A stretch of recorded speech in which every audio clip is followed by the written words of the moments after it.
What's going on, everybody? I'm back with another cigar unboxing. This time around, we are doing another box of Cuban cigars. It's been a minute. Inventory still hard to get, so my purchases on Cubans has been a little slow lately. So let's open this up. Let's see what we got. So I did open the box, but I haven't opened the actual packaging. I'm gonna go ahead and use my knife on this one because this packaging makes a lot of sticky residue when you open it up. So, all right.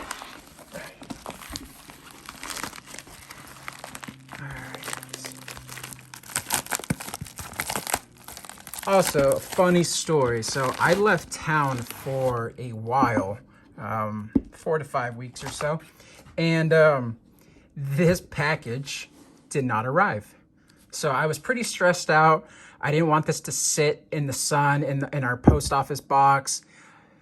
I contacted the post office. They couldn't do much about it. They said it wasn't there. It was a mess. It was a mess. So I had this beautiful box of cigars that I was waiting for. However, I had no idea where they were. And then I was gone for about 4 to 6 weeks. And it was just a nightmare not knowing where these were. But they're, to me, they're safe. They've been in my humidor for about a week or so. I'm going to let these rest for about maybe a month or two. Just let them get acclimated to 65 humidity and about 68 degrees Fahrenheit. So just gonna let these rest for a minute, but let's open these up and see what we got. Montecristo, #1, Habana. We've got the República de Cuba seal. We got the 69% Boveda 8-gram pack. Got the Habanos seal. Let's see the date and the factory. We got the serial number right there. Ooh, it's got some age. Factory code ESL, May 2019. So we're coming up on 3 years. So these have rested quite a bit. So might light one of these up just as it starts to warm up here. All right, so let's open these up.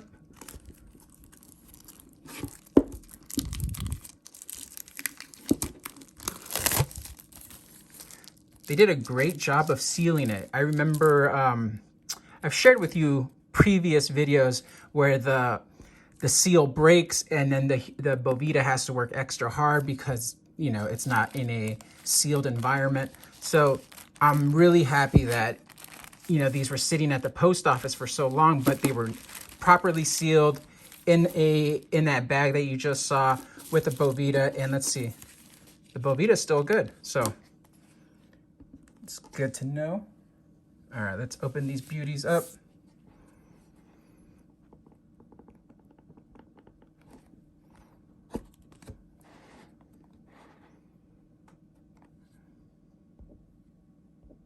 All right. Montecristo. We've got the Habanos statement as usual. Montecristo, Habana, Cuba. The #1. Let's see if I can focus on that. Cabinet selection #1, Montecristo, Habana. All right. Oh, wow. Look at those guys.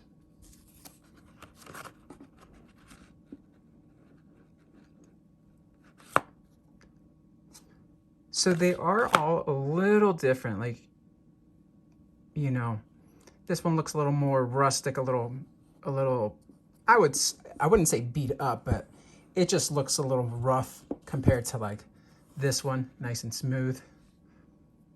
You know, it is what it is. Nevertheless, these look great. Let's take one out if we can.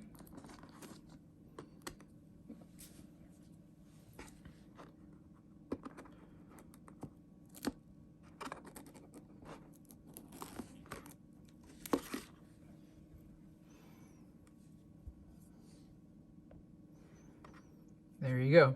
The Montecristo #1. The Vitola is considered a Lonsdale. So it is a larger smoke. I've been really looking forward to getting these. I've been wanting to collect the number 1, 2, 3, and 4. I know they're not the most exciting cigars, but I mean, that is the backbone of Montecristo. And the number 1 gets a little forgotten about, with the number 2 being one of the most famous, iconic, gold standard cigars, the Montecristo number 2. And then the number 4 was the best-selling cigar for many, many, many years, but I believe the Partagas D number 4 took it over. Not sure where they stand, but nevertheless, as you can imagine, the number 1, as well as the number 5, gets forgotten about. The number 5 is pretty small, a quick little smoke. But let's get some information on these and see what we got. All right, so let's see. All right, so the Vitola Lonsdale, of course, filler, binder, wrapper, all Cuba. The country of origin is Cuba. So it's kind of hard to get a MSRP because of just date-wise and considering the shortage right now. But in the 2018 October issue of Cigar Aficionado, you got a 90 score of 90 points, and the price at that time was 21 euros. So a pricey little smoke because of taxes and everything, but if you're able to get duty-free, of course, you can skip all those taxes. Lengthwise, we're looking at 6.5 inches, so a larger smoke. And then, like I said, and then the gauge is 42. So it's not, you know, it's not like a traditional Churchill, which you're gonna be out there for 90 minutes to 2 hours.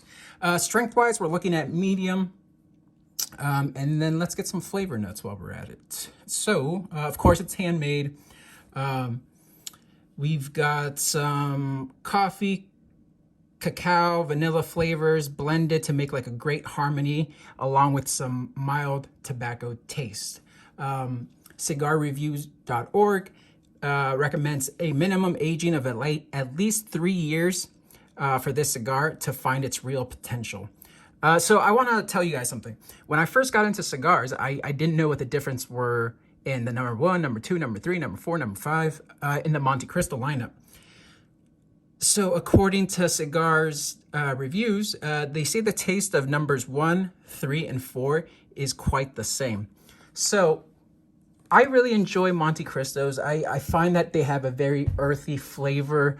It has that tobacco taste, like a barnyard, but it's very consistent. It's not overwhelming. It's not gonna knock you down on your feet. It's not a, you know, a super strong smoke. It's something that a novice smoker could definitely have. Maybe something a little lighter for a beginner smoker because, I don't know, something like a Connecticut Shade or something just a little smoother and milder. Nevertheless, Montecristo, you never let us down. I'm really excited to give these a try. I've skipped out on buying the number 2s for a while now. I've been buying the smaller format cigars like the Montecristo Media Corona, the number 5, the petite number 2, etc. So really excited to smoke this in the summer. We're not too far away, so I'm gonna let these rest for a little bit and then try one out and then go from there. But given what happened with this box, I'm very happy they're here. I am very pleased with the condition that they're in. These look great. Let me get the aroma. You know, earthy aromas, tobacco. I'm not getting like any chocolate or any super aromatics like that. I'm just gonna let these rest, see where we're at, and then let me know if you guys have any questions. I wasn't responding as much while I was away. I got married and then went on a month-long honeymoon, so I'm getting back into the rhythm of things. Videos will still come out. I'll answer your questions much sooner now. All right, guys, thanks for watching. I'll catch you on the next one.